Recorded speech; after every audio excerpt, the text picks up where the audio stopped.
Our moderator, Kareem Dale, is a Chicago native who currently serves as Director and Senior Counsel with Discover Financial Services in Chicago. In 2009, he was appointed by President Obama as Special Assistant to the President for Disability Policy, the highest ranking position on disability ever to be created by a president. He was a member of the ADA 25 Chicago Steering Community. He is a member of that community and serves on the board of Access Living in Chicago. Our first panelist, Steve Pemberton, is Vice President of Diversity and Inclusion for Walgreens Boots Alliance, where he has led Walgreens into reaching record levels of performance on nearly every measure of diversity and inclusion.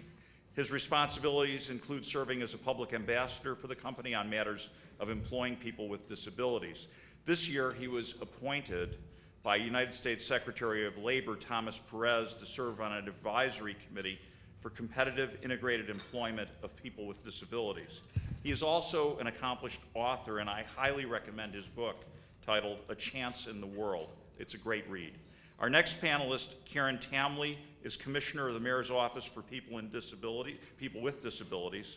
Commissioner Tamley leads numerous disability policy and accessibility compliance initiatives in key areas such as transportation, city infrastructure, housing, schools, and technology. Under Commissioner Tamley's leadership, Chicago has received the Accessibility America Award from the National Organization on Disability. And for 2 years, MOPD was named Best Government Department by Deaf Illinois. And now, may I turn it over and please give a warm welcome to Kareem. And let's watch first the warm welcome to the panel. And let's watch a short video on the ADA. One of the goals of the ADA was to change the way the world perceives disability and then reacts to it.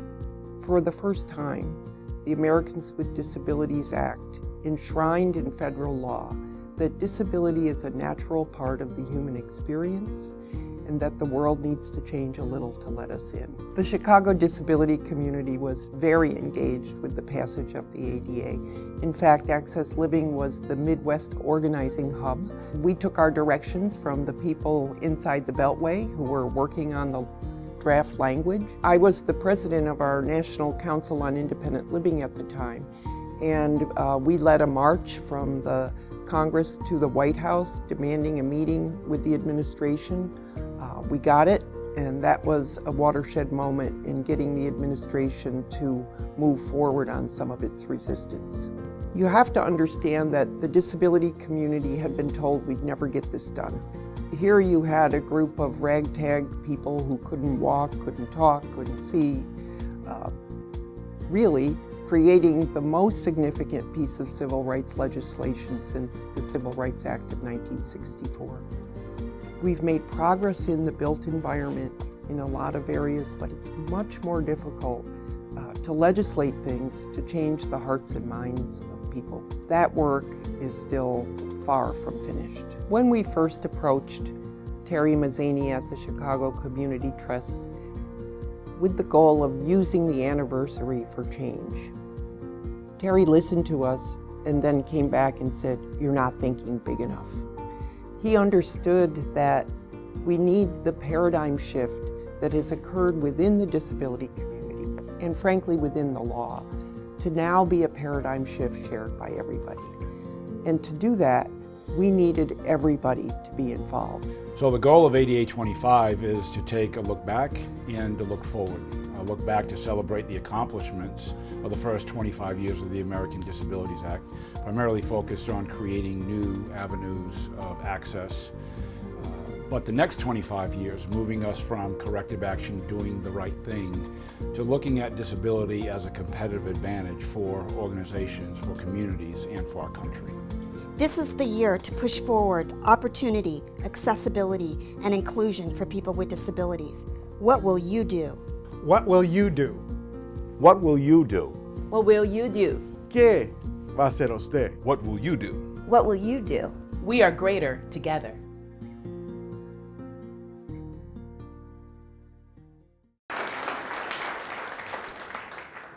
Thank you very well. I was going to say thank you to Michael, but just to let you know what we people with disabilities go through, Michael was getting ready to move this device I have here, and he said, well, let me move your purse. And I said, purse? Mike, this is a computer. See, so, and then he blamed it on being at Clark and Addison all night, but I'm not really buying it. But no, thank you to Michael very much for those kind introduction, and we certainly appreciate it. I want to thank Donna and the Economic Club of Chicago for hosting this event. We're very excited about it. So just a few preliminary matters before we get started. You know, I want to thank Marka, who you saw in the video, Marka Bristow, who is chair of Access Living. I serve on Marka's board, as you've heard. I also want to thank Terry Mazzani, who you heard in the film. Chicago Community Trust put up the money to sponsor ADA 25 and has just been a huge supporter of folks with disabilities. So I certainly want to thank them. I also want to acknowledge Emily Harris, who is here, who's the executive director of ADA 25 and has just been fantastic in the work that she has done to help move forward this ADA 25 initiative. And so I want to get started now and get into the conversation, but let me frame the conversation for you all, because what we want to do today is to really give folks practical things that you can walk away from here today and say, okay, I can go back to my company, either I'm the HR or the CEO, or I'm just an employee in the company, and we can work on improving employment of people with disabilities and hiring folks and getting folks into the workforce and making sure they have the tools that they need and support they need to excel in the workforce. Because really, the ADA is no longer about theory. We're not here to talk abstract policy or abstract theory. We're here to talk about real results, real accomplishments, and real things and real practical things that you can do to improve employment of people with disabilities. As you heard from Michael, I worked in the White House for 4.5, 5 years, working for President Obama and Valerie Jarrett and Melody Barnes in the Domestic Policy Council, as well as the Office of Public Engagement. And when I talked to the president and Valerie about what we were going to do related to people with disabilities, the one common theme that he always focused on and that Valerie always focused on is that we were not going to deal in abstract theory. We were going to figure out what we could do to practically improve the lives of people with disabilities, whether it's jobs, whether it's healthcare, whether it's education. We wanted to have real results. And so that's the frame of mind that we had, and many of the accomplishments that the president had for people with disabilities. And that's the conversation, that's the frame for the conversation that I want to have with Steve and Karen today. And you couldn't have two better people to talk about these ideas from a real practical experience. So let me begin with really talking about why, and then we're going to move into how, because you need to know why it's important and why it will be successful for you and your companies, and then we're going to tell you how to do it to achieve the goals that you want to achieve. And so let me start with Steve, let me start with you and then go to Karen. I want to talk about, why does hiring people with disabilities help improve the workforce? And in talking about this, I really want you to focus on real specific examples. Again, not theory, but real specific examples, such as how does hiring people with disabilities help improve the bottom line of a company? How does it help enhance the culture of a company? What are the real benefits to hiring people with disabilities? So let me start with you, Steve. I'll answer all three of those as quickly as I can. One, thank you, and thank you everyone for attending. Thanks to the Economic Club as well. I think you're making an important point about how we anchor the conversation around employing people with disabilities in particular, because for a long time this has been, understandably so, about righting a wrong, a historical wrong. But now there's a hard truth, I think, that's come as a result of being narrowly focused on just that specific lane, is that we've not often made the economic argument as to why employing people with disabilities transforms companies and cultures. But when you consider the fact that the purchasing power of the disability community is 1.5 times greater than the efforts to market and advertise to teenagers. And I have 3 children, 2 of them in my house, so I know how much time is spent advertising to them. But the purchasing power of the disability community is greater than that. We haven't always understood that this is actually essential to the growth of our customer base, especially in our world.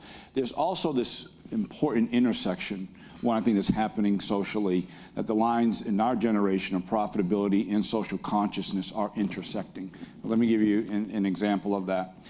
2 days ago, I received an email from a customer who visited a store in Nebraska, who, as she was going down the aisle, saw one of our team members sitting on the floor. And I've been to a Walgreens. We don't sit on the floor at Walgreens. The team member was sitting on the floor, and he had been there a while. And he was sitting on the floor because he was reading greeting cards to a customer who was blind and had been there for a long time. The customer just is walking past this interaction. She says nothing. She doesn't intervene at all. She just relays a few snippets. The last thing she says to me is that even though there is a rival closer, I'm not going anywhere else other than to that Walgreens because of what I witnessed. You know, that's one small example of how this transforms and changes and impacts culture specifically.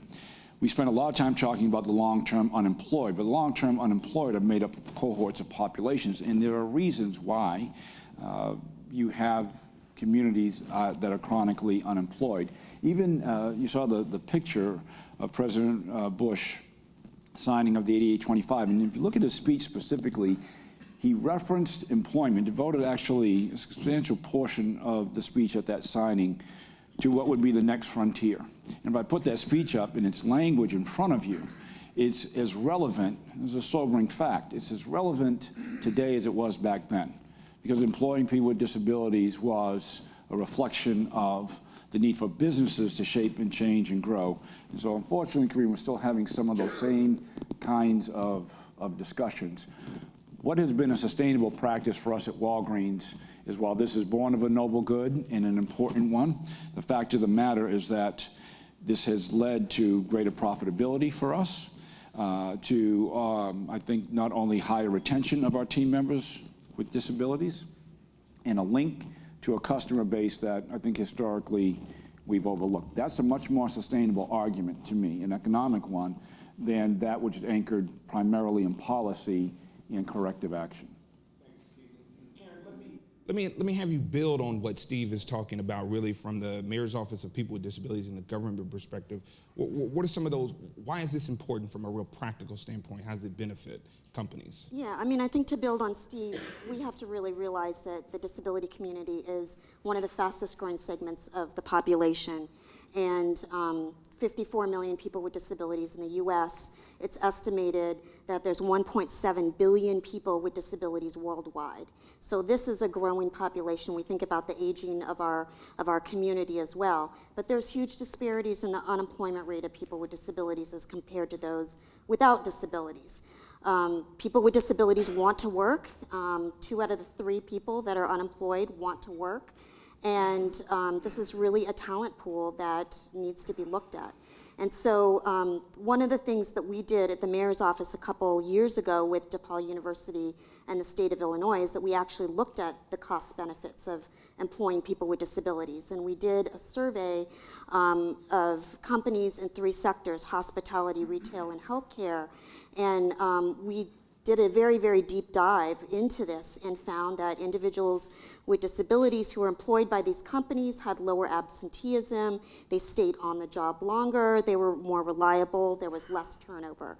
And so companies were coming back from the study saying that there was a cost benefit to hiring people with disabilities. I think also building on what Steve had said about the market value is that more and more companies are seeing people with disabilities as a market that needs to be tapped. I mean, I can just think of 6 major companies in the last year that have included people with disabilities in advertising: Microsoft, Comcast, Guinness, Target, Nordstrom. The list goes on, but we're seeing more and more of that out there. And I think, companies that are seen as diverse, that are seen as inclusive of people with disabilities, that helps the bottom line. And people with disabilities are very brand loyal. When they know a company, shows that they're inclusive of people with disabilities and their workforce, that's another benefit.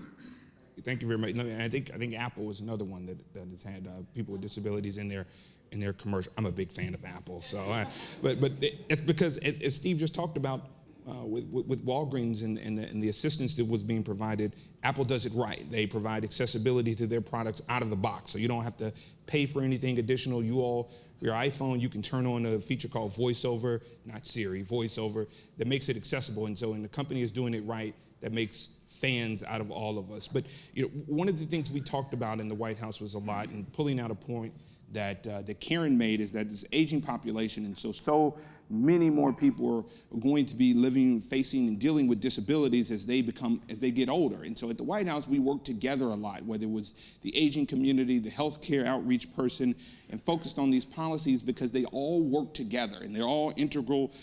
And we have to think about them working together, and how do we improve the lives of people with disabilities, because that's going to impact all of us and all of you and all of your families at some point in time. And so really looking at making a difference, hiring people. I want to focus on, Steve, I want you to address what Walgreens has done in terms of hiring people with disabilities, and precisely, again, focusing on practical, what you all have done to hire people with disabilities, and how has that worked with relationship to your distribution centers, and why is that a benefit to Walgreens? Yeah. So that began, Kareem, back in 2007 when a now retired senior vice president of our supply chain, actually, Randy Lewis, whose son, Austin, is autistic. And Randy knew that his son could work, wanted to work, but would also bring a different set of skills, actually. So when we began building a distribution center in Anderson, South Carolina, Randy, with the support of our board, support of what were actually the two CEOs, was able to focus on the employment of people with disabilities as an important element of that distribution center. Now, if you've been in a distribution center, you know that these are time pressure, time-sensitive environments. Either you do a job or you don't. And there is no diminishing of expectation of performance in a distribution center, because things are moving very quickly and you have to move them. Now, historically, we would have said, well, somebody with disability, somebody on the autism spectrum, perhaps somebody with a physical disability, that would not be the right environment. And the opposite has been true, so much so that if you were to visit our distribution center, although for the most part you wouldn't be able to tell, in some cases you would, but 48% of that workforce in that distribution center are people with a disability. In Windsor, Connecticut, that number's 36%. But remember, you have to do the job, and you have to do it well. And what we found in a lot of cases was that they're actually doing the job better. Because oftentimes, if you're somewhere on the autism spectrum, there is a way in which you learn. So what did we do differently? Well, we didn't change the expectation of the job. You can't do that. But you do have to change the way in which you train. So as an example, there is someone a team member in Anderson, South Carolina, who loves college football, So we changed all of his training aids to reflect college football teams. And so he knows that he has to move things from the Wildcats to the Longhorns to the Eagles. That did not cost us a lot of money. The expectation, of course, was that you had to spend a whole lot of time, and in fact, it was one of the major concerns during the comment period of ADA that businesses really pushed back. It was going to cost us a lot of money. The other was around safety. But again, when you talk about our stores or our distribution centers, they're already environments that drive safety. So if we have someone, and we do, many of our team members who are hearing impaired, or whose visibility is impaired. So we provide the accommodations when that person's on the floor, but it does not interrupt the flow of our work. Lastly, the other thing that happened organically was the culture. And I think at times as employers, we think that this is largely about doing the right thing, that we want to provide people an opportunity. But if you look at the long span of what people with disabilities bring to our stores, to our distribution centers, we're the ones who are changed, actually. Because here's a hard truth. If you have a disability, you do have to navigate the world differently. That's just a reality. But that also gives you a skill set. Because you navigate the world differently, you have to think differently about what's around you. And so a lot of times, people with disabilities, whether it's through our business resource groups, they will bring solutions to things, whether we're changing the entrance to our headquarters, as we're doing. And I go literally right to the business resource group and I say, here's what we're changing, tell me what you think. And they will push back on the contractor, they'll push back on the design, and what winds up happening is something that's better for everybody, not just people with disabilities. Great when you're in the workout facility and you're reading the captions along the screen. That came because deaf people needed closed captions. The curb cuts when your grandmother needs to walk up the curb. That came because the ADA making curb cuts. So these things oftentimes benefit the entire society, and it's people with disabilities that are making them happen. Two quick points I want to pull out before I turn to you, Karen. One, integrated employment. That was in the distribution centers at Walgreens, throughout Walgreens, people with disabilities working right alongside people without disabilities. Integrated employment, that's important. Two, no changing of expectations, right? No, we're gonna produce less since you're a person with a disability, or we're gonna give you some sort of different goals that you need to make. You need to do the job just as good as anybody else. That's really, really critical. And Karen, one thing Steve talked about, mentioned a little bit, was reasonable accommodations. And there's this myth out there that if I'm a company and I have to provide reasonable accommodations to a person with a disability, that's going to cost me a fortune. That's going to cost me, many, many, many thousands of dollars, and it's going to break me. And talk about that myth, and let's destroy that myth for these folks in the audience right now. Sure. Well, first of all, a reasonable accommodation is a modification to a workplace that will give someone with a disability equal opportunity to do the job, basically. It's a right guaranteed under the ADA. But I agree with you. There is a lot of myths out there that accommodations will be too expensive, whether it's, hiring additional support staff or an interpreter, or purchasing equipment that is, very expensive. But really what studies have shown is that accommodation costs are not that expensive. On average, they're about $500. In the study that we did that I mentioned previously, the average was $331 for an accommodation. Some accommodations don't cost anything, like allowing someone with a disability a flexible work schedule if they have to seek services or treatment. And some accommodation costs are one-time purchases, like a Zoom text for someone who is low vision. So I think dispelling that myth is really important, because I do see that as a barrier in terms of hiring individuals with disabilities. But I think, Steve, and I will say one other thing that we did at the city is that we really made our reasonable accommodation fund, or our reasonable accommodation process, a centralized process. And we also created a reasonable accommodation fund. So by department, there was never any excuse to say, oh, that's too expensive, I don't have it in my budget. So planning ahead as an employer, I think, is really important. But lastly, I think there was one point that Steve made that was really impactful, which is that I think more and more we're seeing less and less of accommodations being just for people with disabilities, and accommodations being good for everybody. And Kareem, you mentioned curb ramps and how they're good not just for wheelchair users, but people who have strollers or luggage. Captions for folks who are at very noisy bars watching a Cubs game, and how great that is. But also things like, like telecommuting, and how telecommuting can be really great for working parents, but also for people with disabilities. And then you kind of go to even farther out, like voice recognition, and how we all rely on Siri, and how that's great for folks that are blind. Even innovations that are in the future, like the Google self-driving car, and how they're testing that with folks that are blind. So I think we're going to be seeing less and less about special products for special people, and more thinking about accommodations that are good for everybody.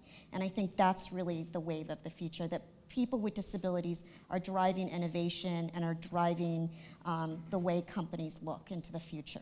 No, absolutely, I agree. I actually rode in the self-driving Google car. One of the benefits of working for the president is everybody wants you to try their new product, and so when Google came to DC, I got a chance to, I don't know if you say drive the self-driving car, you say ride in the self-driving car, sit in it, right. They would not let me sit in the driver's seat though, because they said something could go wrong and you needed somebody there who actually knew what they were doing. So I rode in the back seat, but it was really cool. We just drove around the block, and it was really cool. Technology is awesome. But just building on that technology and reasonable accommodations, more and more what we're seeing is that technology is really helping further minimize those reasonable accommodations because, and I want to redeem myself with Michael because, he said he went to the Cubs game and had sat behind home plate. So, I am a Cubs fan, Michael, if but technology, things like this, my Braille computer here that I write into, or, if you're a company using Mac computers, you don't have to pay anything for the built-in accessibility. There's even built-in accessibility now with Microsoft products and Windows products. And so technology is really changing the landscape further for people with disabilities and making those reasonable accommodations come down further. So if you're an HR person, if you're at a company, if you're a CEO of a company, you can go right back to your company and say, you know what, this isn't gonna cost us that much. Let's stop being afraid of that and let's move forward. And so we're gonna have to get to questions here in a minute from the audience, but I wanna make sure that I get to this next question. And Karen, we can start with you, and Steve can jump in as well. But as we talked about, I want to focus on practical things. So talk to the audience about real practical things that they can do and steps that they can take from an HR perspective, from a CEO perspective, to begin hiring people with disabilities, such as organizations they can contact, websites they can go to, or other resources that are going to allow them to, let's get started today. Well, I would say 3 big categories. First is commitment. I think there really needs to be a commitment at the highest level of the organization about a commitment around hiring people with disabilities and disability inclusion. So that's number 1, because I think if you don't have that, you're not going to get as far. And having that commitment permeate in all levels of the organization. I think organizations and employers really need to develop a culture that includes people with disabilities. And what do you mean by that? Having known policies, reasonable accommodation policies to all employees, being accessible, physically accessible, having your website and other technology and other public-facing things being accessible to individuals with disabilities. Does your company have an employee resource group for individuals with disabilities? I think all of those things are things that signal that this is a welcoming company for individuals with disabilities. And then lastly, I think kind of really putting that into practice. So talking about planning, how do we think about, like I mentioned before, planning for reasonable accommodation and having that in your budget, not being an afterthought, which too often times I see organizations run into problems because it is an afterthought. They haven't thought about their employees. I think also being really open to hiring individuals with disabilities, particularly with hiring managers, and just giving folks with disabilities a chance. I mean, I've heard so many stories about, hiring manager, I don't think I want to interview that person because they're deaf. And in one example, they were convinced to interview that person who was deaf, and they turned out to be the top performer in that unit of the company. And so I think really kind of giving people with disabilities a chance is really important. And including disability into all of the diversity conversations, whatever that might be. I think we're still very much left out when you look across the board. When we think about diversity, we don't always think about disability being included in that conversation. And then I think also being out there and being known, seeking out advice and input from disability organizations, people with disabilities. There's a lot of great resources out there. There's a number of websites that have portals for job seekers with disabilities. There's the Job Accommodation Network, which is a great resource if you're looking to figure out how to accommodate workers with disabilities and better understand reasonable accommodation. And then lastly, I would just make a pitch, because we are doing an opportunity summit on November 17th which is going to be specifically targeting employers around best practices for employing, hiring, retaining qualified candidates with disabilities. So I'd really encourage companies, to start there would be a great place to start and start networking. On this as well and give some ideas for resources. One quick point I want to highlight from Karen's comments is the Job Accommodations Network.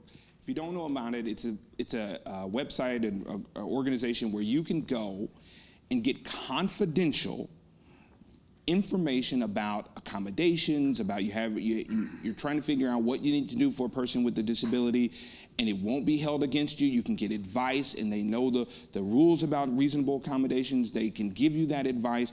Real confidential, really, really helpful, really, really great resource put out by the government. Steve, why don't you jump on and add some stuff to Karen if you can. Karen gave you an exhaustive list that most companies who are not best practice. I always get a kick out of that term, best practice. And by the time that you actually implement the best practice, it's already a last practice, committee meetings. And what we're really talking about is something that's next practice. You need to know what's next. And the best way, I think, to learn that is through what your peers, and in some cases, your competitors are doing. You talked earlier about the importance of moving from the why matters, because most people will agree with you, but it's more of the how. I am honored to serve as the chair of the United States Business Leadership Network, which is just a consortium of companies who are wrestling with and adopting these next practices around all the areas that Karen mentioned. So if you are wondering, well, how do I go about creating a business resource group, or reasonable accommodations, or safe environments, whatever your concern is, USBLN, you can learn the answers to those questions from that organization. And the really, really good thing is that USBLN has a Chicago chapter called CBLN, which we're launching as part of 8825. So we had a goal of 25 companies. We're at 17. That means that some of you are not yet part of CBLN, but you're going to, you just don't know it yet. So I hope I get a chance to meet you, and I'll look at your name tag, and I'm going to tell you up front that I'm going to look and say, now, are you part of CBLN? So you know the question's coming. I want you to be prepared for it. But listen, here's why that's so important, because it's okay to say, I don't really know how to begin. Here are my internal pauses in terms of culture.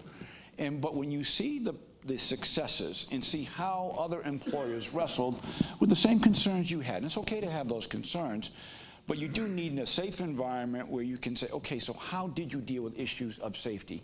How did you create a culture specifically? See what other employers are doing. So if you're not a member of CBLN, you are soon to be, and I know that we will also see you at the Opportunity Summit. Last point, because this is oftentimes something that it comes from a personal place. All of you here remember, no matter how long you've been in the workforce, you remember your first paycheck. You remember it. You remember everything that flowed through you, the emotions that flowed through you, what that meant, to have your own money, to have independence. All of that signaled to you that you had arrived. Now I want you to imagine that you are now 40 years old, 45 years old, and you are getting that paycheck for the first time.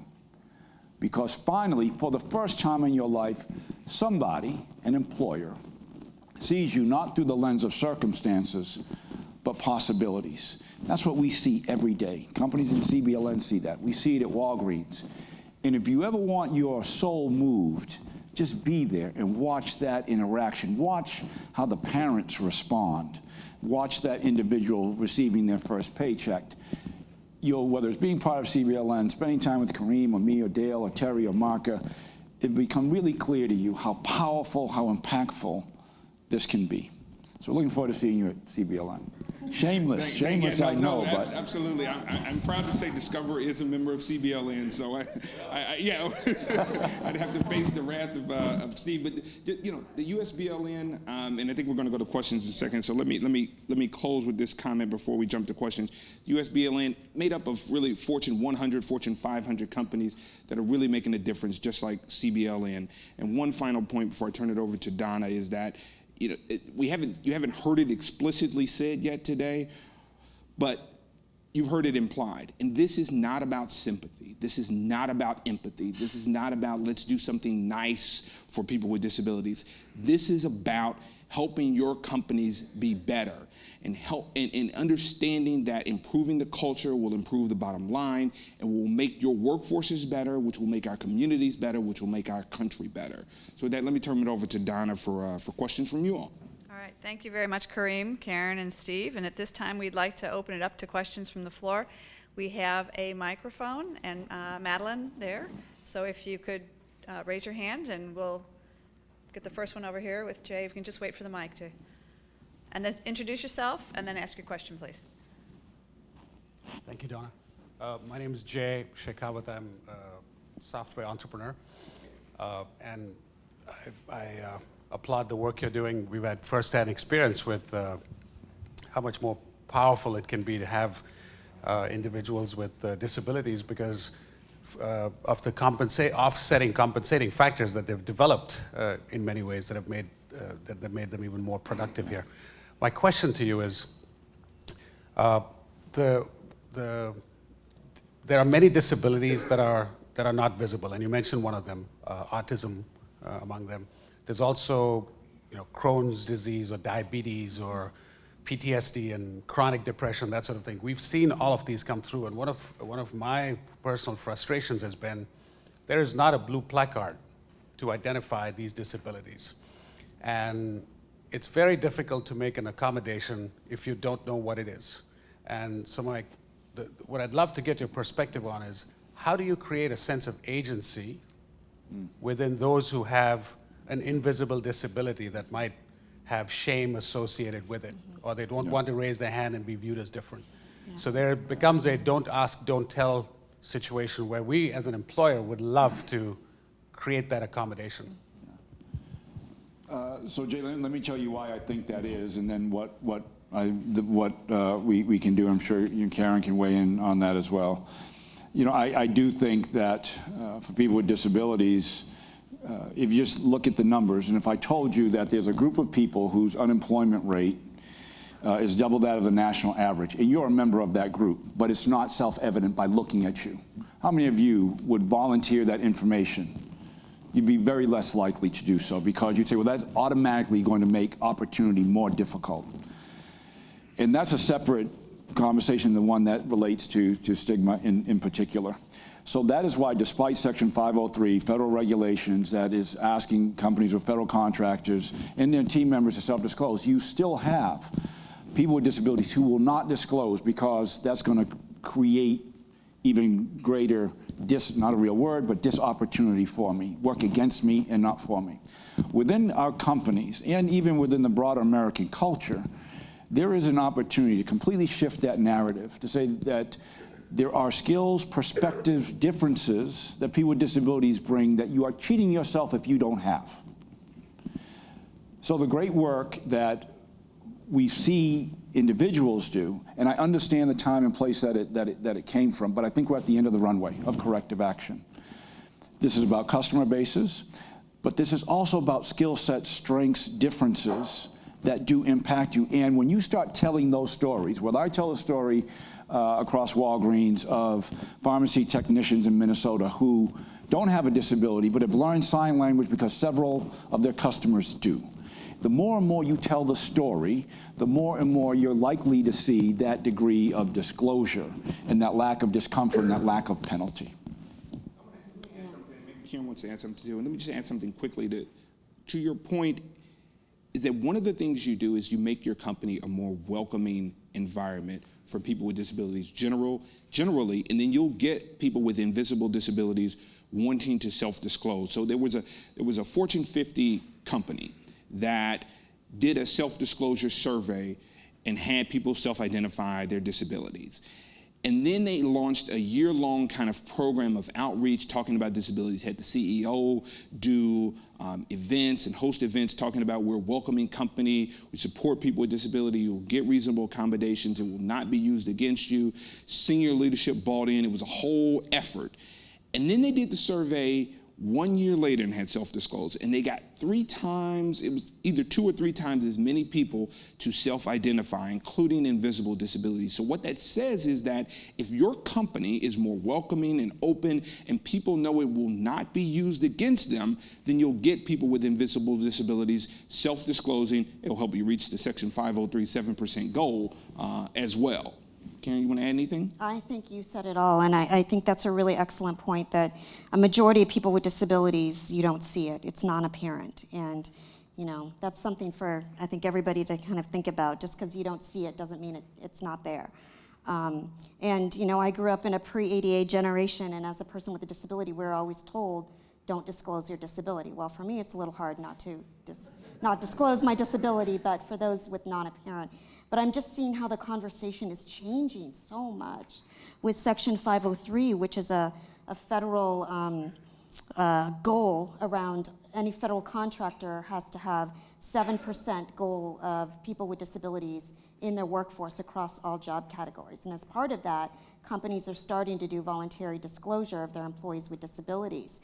And so I'm just seeing the conversation change from it being a bad thing to how disclosing and telling your story can be a real asset to the company. It was interesting at the USBLN conference that Steve and I were at, there was a lot of companies that were talking about what strategies they were using to get employees to encourage them to disclose. I think having known policies that Kareem mentioned is really important. Having employee resource groups are really important. But also a lot of them are even doing videos to all of their employees. Talking about being counted, and I want to be counted as a person with a disability. And it was really, really empowering, or as a veteran. And it just shows, I think, how the culture is really changing around people with disabilities in the workforce. Thanks, Jay. That was a great question. Okay, we got another question in the back. Yes. My name is Steve Dirks, and I'm with the Muscular Dystrophy Association, and I just want to congratulate the effort of corporate Chicago and the ADA 25 initiative, and Terry with Trust. It's one of the reasons why we moved our headquarters here, a progressive employer community, I think, to engage in these issues. So I have a question about a policy issue that hasn't been raised yet, that we see more and more with the population, the constituency we serve, who have significant physical disabilities. And I'm curious what your perspective would be and how the employer community can engage. Because of some of the great work in research and clinical care development, there's an entire population today, not just in muscular dystrophy and motor neuron diseases or neuromuscular diseases, but all kinds of diseases, who are transitioning. They're graduating high school, they're going to college, they want to become productive members of the workforce. But there's a barrier associated with income thresholds that prohibit people from earning a certain level of income, or else they'll lose their personal care attendant services. That is the biggest barrier to employment that we see within the million people in America today who have at least one of the diseases that we cover.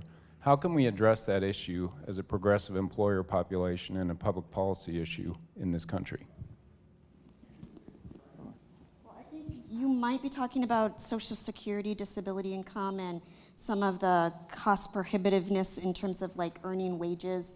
At our office, we see that as a very big issue, and we actually have a federal grant that works with folks that are on SSI, Social Security, Supplemental Security Income, or SSDI, disability income, to talk to them about what it means to go back to work. Because when you're receiving SSI, you can only earn a certain amount in wages without losing your benefits or your health care. And so one of the things that we do is we really counsel individuals with disabilities about what are the work incentives that are out there, the trial work periods, things that you can do, things that have been changed at the federal level to encourage individuals with disabilities to go to work or to go back to work. So if you have individuals that you're working with that are on disability benefits that are looking at going back to work and are work ready, you can certainly contact our office. Yeah, I would also add, I'm sure Kareem is close to a lot of the policies. that have emerged from the Obama administration. But I can tell you, Steve, that the advisory committee that Secretary of Labor Perez has convened that I sit on, we are in the process of making recommendations now. We've gotten through a draft of them, and the very issue you raised is front and center. You can't, in essence, move from what are shelter-based workshops to community employment when you have those thresholds in place. And you know, I need not walk you through all the details, but some of the things, some of the policies that are in place, if I was being gentle about it, I'd say that they are reflections of a time long since past. If I was being less gentle, I'd say that they're antiquated and they have no place in America today, where you can pay people with disabilities below minimum wage. You know, it's just not acceptable. It's not acceptable in America. So my suspicion at this point is that that's going to make the final list of things that need to be modified and changed as soon as possible. We have time for one more question, and I think we're going to wrap it up. Marka? It's not really a question, it's a comment. I just wanted to say thank you. You know, I represent Chicago's disability community, and I've been disabled for 38 years. And I can tell you for 37 of those years, this wouldn't have occurred. And I just want to thank the Economic Club, Terry, ADA 25, and the panelists for bringing us all together. But more importantly, I want to thank the audience that came here. I'm going to choke up a little. We've been trying to get the business community to really engage around these issues for most of the time that I've been doing this work. And you've really given me hope that going forward, we're going to see the change that the folks on the stage spoke about. And I hope you will come to the summit on the 16th and the 17th.